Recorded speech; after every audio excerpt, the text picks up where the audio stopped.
जय हिंद दोस्तों। आपका स्वागत है हमारे YouTube channel learning point with Abhishek में। दोस्तों, आज प्रैक्टिस डिक्टेशन सीरीज का 20वां डिक्टेशन है। इसमें आपको 80 शब्द प्रति मिनट से 120 शब्द प्रति मिनट का डिक्टेशन दिया जाता है। Dictation start.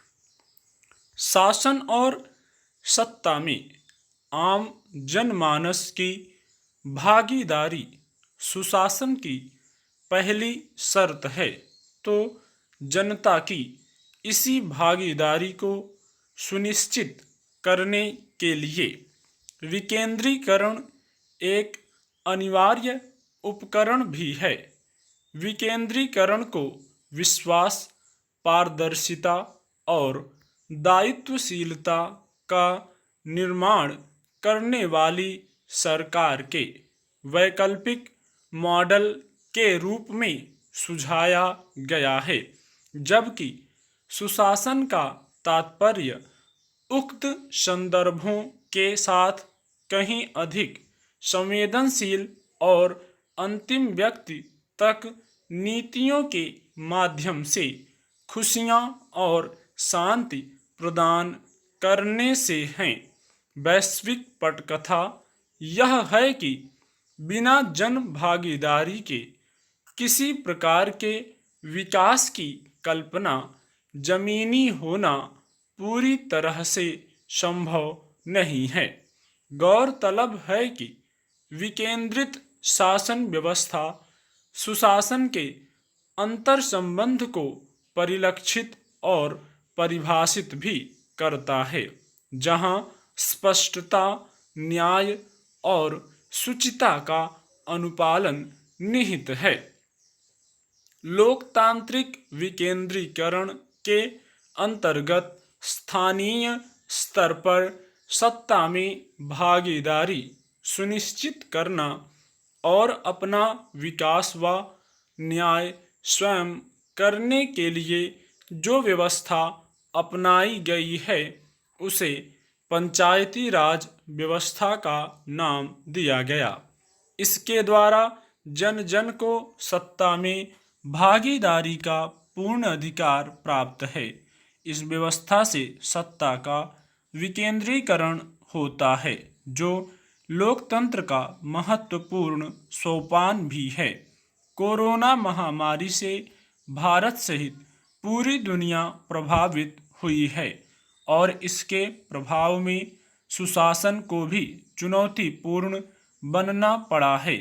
इस आपदा को अवसर में बदलना तभी संभव है जब नियोजन और क्रियान्वयन से जनता का सीधा सरोकार हो और सुशासन की दृष्टि से व्यवस्था अधिक खुलापन लिए हो।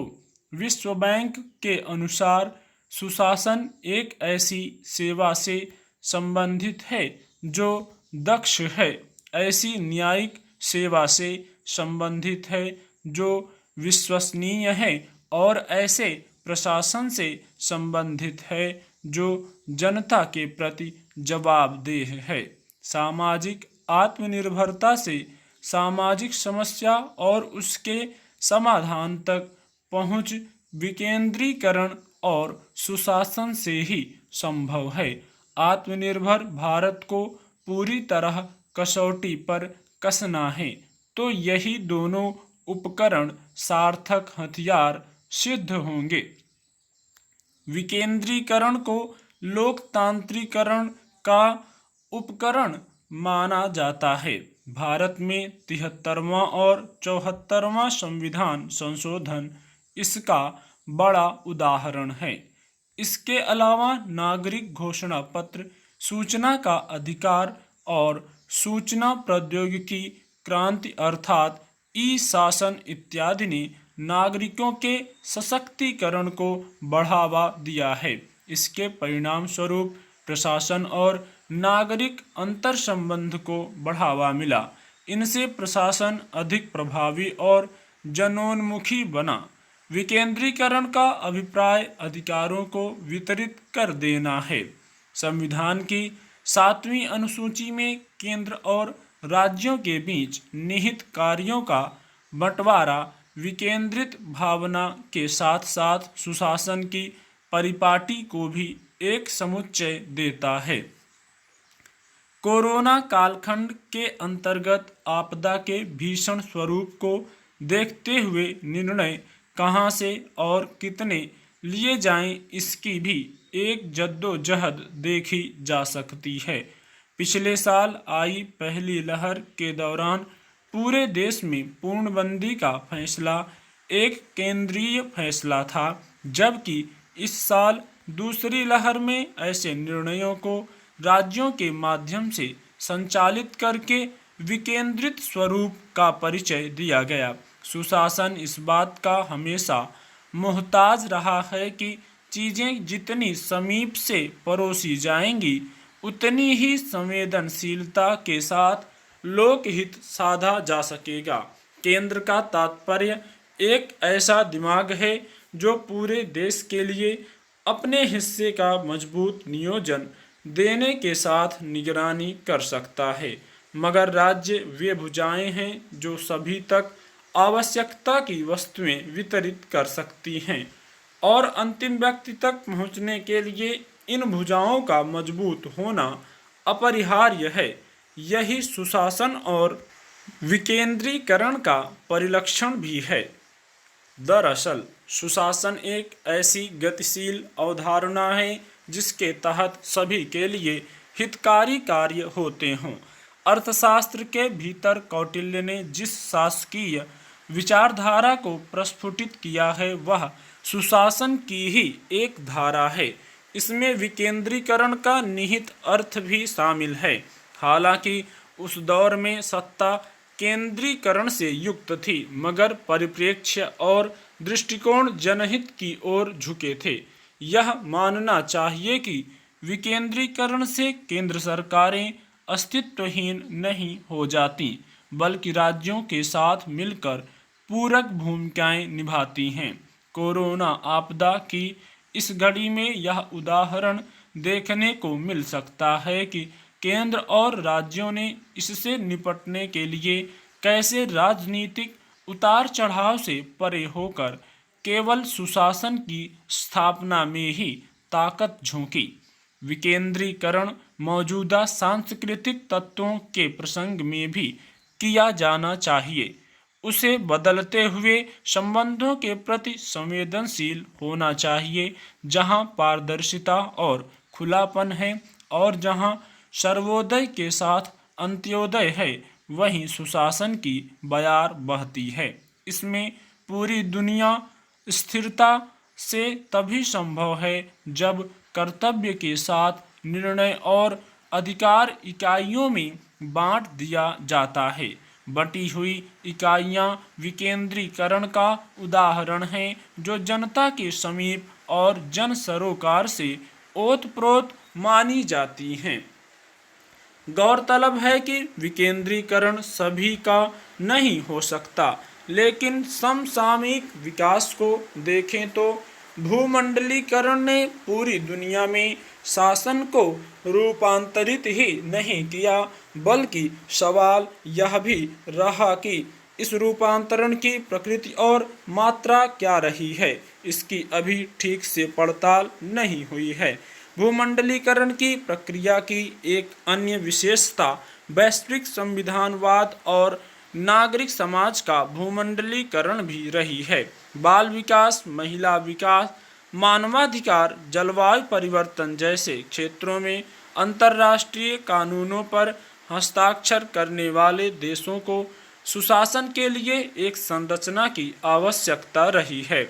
ऐसी आवश्यकताएं केवल केंद्रीय व्यवस्था में स्थापित करना मुश्किल है।